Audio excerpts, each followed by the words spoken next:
হাজার মানুষ মারা যাওয়াকে শেখ মুজিব কিছুই মনে করেননি, যে কারণে 1974 সালের দুর্ভিক্ষের পর সারা দেশের মানুষ মুজিব সরকারের বিরুদ্ধে ক্ষোভে ফুঁসে উঠেছিল। শেখ মুজিব তখন বুঝতে পেরেছিলেন দেশে গণতন্ত্র থাকলে বেশি দিন আর ক্ষমতায় থাকা যাবে না, যে কারণে তিনি বলেছিলেন আমাদের যে অবস্থা, আগামী নির্বাচনে আমরা 25-30টির বেশি আসন পাব না, তখন স্বাধীনতা বিরোধীরা আমাদেরকে কচু কাটা করবে। এই উপলব্ধি থেকে শেখ মুজিব জোর করে ক্ষমতায় থাকতে বাকশাল গঠনের পরিকল্পনা হাতে নেন। আজীবন ক্ষমতায় থাকার এরকম অগণতান্ত্রিক পরিকল্পনার সাথে আওয়ামী লীগ নেতারাও এক হতে পারেননি, কিন্তু যারাই বাকশালের বিরোধিতা করেছিল তাদের অবস্থা কতটা দুর্বিষহ হয়েছিল তা ওই সময়ের বিভিন্ন রাজনীতিবিদদের বক্তব্যে উঠে এসেছে। Mujib Sahab went for Bakshal, which means one leader, one party, one country. Mizanur Rahman Chowdhury তার রাজনীতির তিনকাল বইতে লিখেছেন 1975 সালের 21শে জানুয়ারি সংসদীয় দলের শেষ বৈঠকে শেখ মুজিব বাকশালের পক্ষে কে কে আছে তা জানতে চেয়ে সবাইকে হাত তুলতে বলেন। বেশিরভাগ ভয়ে হাত তুলল মিজানুর রহমান চৌধুরী হাত না তুলে বক্তব্য দেওয়ার জন্য উঠে দাঁড়ালে শেখ মুজিব তাকে উচ্চ স্বরে ধমক দিয়ে বলেন, তুই বস, তুই বস। মিজানুর রহমান বসে পড়ার পর তাকে হাত তুলতে বললেও তিনি মুজিবের কথা শোনেননি। এরপর সংসদ থেকে বেরিয়ে বাসায় গিয়ে জানতে পারেন শেখ মুজিব স্বরাষ্ট্রমন্ত্রী মনসুর আহমেদকে নির্দেশ দিয়েছেন মিজানুর রহমানকে কিছুদিন জেলে আটকে রেখে তার মাথা ঠান্ডা করবার জন্য।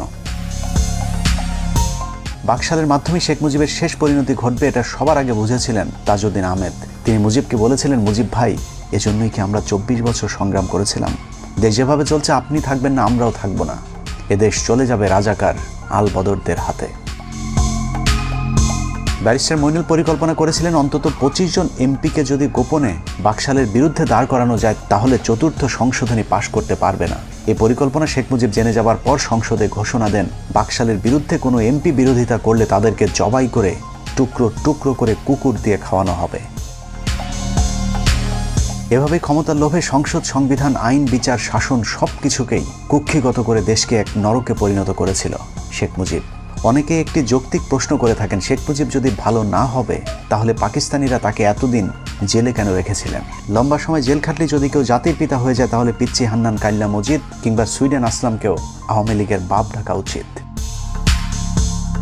কোনো সন্দেহ নেই শেখ মুজিব একজন সাহসী নেতা ছিলেন, যে কারণে বিরোধী দলে থাকাকালীন পাকিস্তানি সরকারের বিরোধিতা করে বারবার তিনি জেলে গিয়েছেন। তার জন্য মানুষের কাছে ভালোবাসার বঙ্গবন্ধু উপাধিও পেয়েছিলেন। কিন্তু সাহস আর সততা এক জিনিস না। পৃথিবীর যত চোর, বাটপার, বদমাইশ, সন্ত্রাসী আছে তারা সকলেই অবশ্যই সাহসী।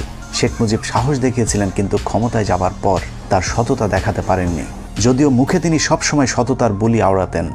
তুমি যখন শাসন করবা, সোহাগ করতে শেখো।